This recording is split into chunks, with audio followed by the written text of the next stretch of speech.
If you're growing a marketing agency, you probably have reached a point, especially if you're at the 10 to 20 client levels, where it's just not that fun anymore. You started this business so you can probably leave another job, go and do what you want.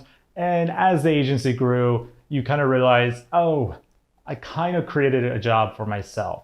So in this video, I'm going to help you get that dream back, get that fire back, where you can use the resources you've built with your marketing agency to go out there and act like your private equity firm. Let's get into it.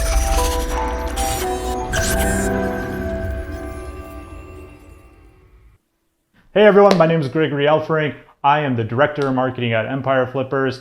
If you haven't done so yet, go ahead and subscribe, hit the bell button, leave a comment saying this video is amazing, even if you disagree with that. In this video, I'm going to be talking about how you can use an agency to act like a private equity firm. If you're not familiar with who I work for Empire Flippers. We help people buy and sell online businesses every single day of the week. So as we have grown as a marketplace, I have seen private equity become a bigger and bigger thing in our space. And this is where the kernel of this idea came from in my mind. I have a lot of friends who are also people who run SEO agencies, Facebook ad agencies for local businesses and e-commerce clients, etc. And one common complaint I have seen is as your agency grows bigger, the problems often become harder to handle. As in, you start scaling up your agency, you hire all this talent, some important clients end up quitting, or maybe your core talent ends up quitting and goes starting their own thing. And it becomes very difficult for you to scale. And now because you just lost a core talent and maybe a core client, you are stuck both fulfilling for the clients you still have, as well as going out there and finding other businesses to replace that core client that left. This can be a grind, a real grind. Now, I don't want to knock on agencies. Agencies are a fantastic way to make cash flow, and they can actually be a very solid business. The problem with agencies is they're very hard to sell and they're very hard to be valued as an asset unless you're going real big. If you're like most of us, you are just in it for the cash flow, maybe you have 20, maybe 50 clients. Usually, unless those are really big clients, that is going to be a very hard business to sell because the actual asset, the value of the agency is you. And the person who buys your business is not going to be you. So that's what makes them a very valueless asset at times. So what can we do? What can an agency owner do in this situation who recognizes this grind and wants to go up and beyond into bigger and better things? Well, what you can do is you can start acting like private equity. So private equity has a function called a search fund. I read about this a while ago, and a few of them are now starting to view our marketplace to buy digital assets. What a search fund is basically someone who got an MBA, they go out and they start, they decide they don't want to work in investment banking, they don't want to work a job, they want to be an entrepreneur, but they have no money. So they approach a private equity firm. The private equity firm vets that person and allows that person to get paid 50, 60 grand a year, something nominal, but still good for the person with the degree to go and find a business for sale. That person goes and finds that business, brings it to the equity firm. The equity firm then gives the person the money to go and buy that business. And that person now runs that business, though the private equity firm owns a part of that business too. What this does for the private equity firm is a few different things. One, they know they have a hungry, ambitious candidate who is smart because they vetted the person, and they know that this person will run the business for them. So they're now able to buy a business that might not have a management team in place, but they still have an operator that is very hungry and driven to run their asset for them. This is a great win-win all around. And the student gets to become an entrepreneur instead of working their 9 to 5. So right here, you might be wondering, how does this have anything to do with me leveling up my marketing agency? Well, this is how it works. So as your agency grows, you will often have something called an account executive. Account executives are people who are running your client's work. Maybe they're just the face, they're the liaison between your fulfillment team and sales for this client, or maybe they are also doing the fulfillment themselves. And if they are, that's even better. But either way, they know how to handle clients. They know how your fulfillment works, and they're essential for you to run your business. So this person acts as kind of like the MBA student. They're driven, they know what the service is, they want to do it, and they can do it well. So what you do is you go and either build or buy your own digital asset, whether that is an SEO site, an e-commerce store, whatever it is. that you are most familiar with, I would look at what kind of clients your agency serves and go from there. So if you're doing a bunch of e-commerce stuff, maybe e-commerce is the correct path for you, or maybe you're just really into SEO and maybe affiliate sites are the right path for you. But that part doesn't matter. What matters is you do something that you are comfortable with in terms of building an asset or buying an asset that's already making money.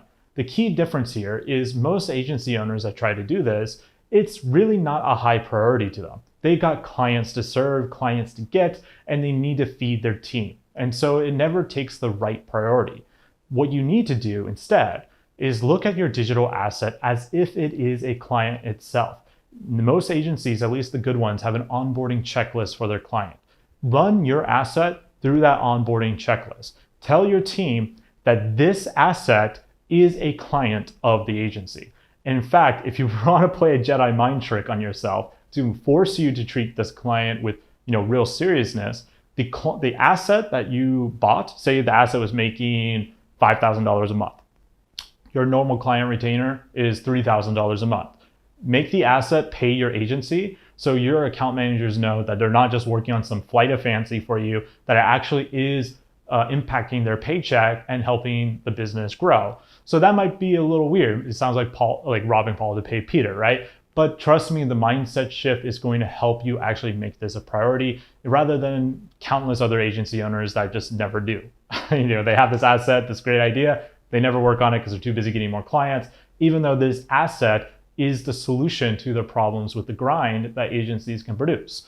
So as you're building up this asset, as you grow and grow it, you should collect 100% of its money and not touch any of its profit. Put it into a separate bank account and just let it grow and grow and grow and grow. The whole point of the asset is for you to go out and buy or build other assets. That's what you want to do. It's called an asset flywheel.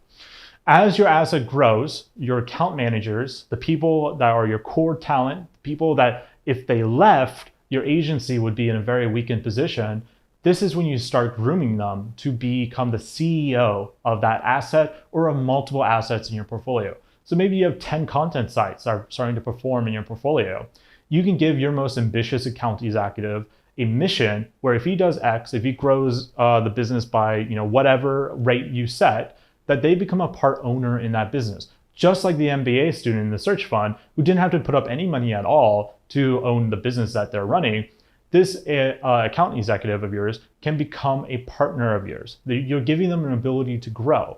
And most of the time, talented employees leave us because they feel like they can't grow. They want to keep growing. So now you're giving them the option where growth is literally a limitless potential by them building out these assets that you have started harnessing. And what you do with the money that I said you keep collecting, is you go out and buy the next asset. And then the same thing, both assets, all the money you earn saved up to go buy the third asset. And as you improve and grow these assets, you can actually level up your war chest of capital by selling off one or two of the ones that have the least amount of potential. So you can go and either build ones with bigger potential, competing in more lucrative spaces, or go buy other ones that are making more money and have more potential. And it just keeps repeating itself. Eventually, over a period of 3 to 4 years, you'll find that your war chest has grown significantly, and you have basically funded your own little private equity firm because now you're recruiting account managers and account executives to become part-time CEOs or full-time CEOs of your digital asset portfolio. And because you already have an agency, you're already set up well to do this. Your team already handles themselves in a professional way. When they're talking to clients, when they're doing fulfillment, they're always looking for ways to cut costs in a good way that doesn't sacrifice quality to improve your margins. So they're already kind of training up for this by being the quasi head of marketing for all these different businesses that are using your agency.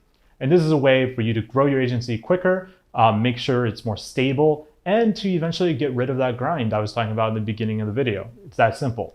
So that is my lesson for marketing agencies that want to get out of the grind and act more like private equity and how they can do it. I actually gave a presentation on this when I was in Sydney, Australia, and it went over quite well. I had a friend, he owns a SaaS company that was there at that meeting, and he told me this is exactly why he stopped his SEO agency and created a SaaS. And he created that software using the resources that he had built within his agency. And now that SaaS is worth way into the multiple 7 figures. So this is definitely something that smart agency owners can do, and I believe that you can do it too. It's not something that's talked about a lot, so I'm going to link to the actual slides of my presentation down below in the YouTube description. And if you're looking to do this with your own agency and you want to go and buy something instead of building something from scratch, so that way you can immediately start paying your agency some of that revenue using that Jedi mind trick I was talking about, then you can go ahead and click the link below in the description. I'm going to link to our registration page where you can sign up for a free Empire Flippers account, and you'll be able to dive deep into dozens of different profitable businesses that are for sale on our marketplace today. I'll talk to you guys later, and if you like this video, please subscribe and leave a comment below with what your plans are with your agency. Does this make sense to you? How would you use this, and how would you vet someone that works for you to become a partner with you on one of your digital assets? Love to hear it. All right, I'll talk to you guys later.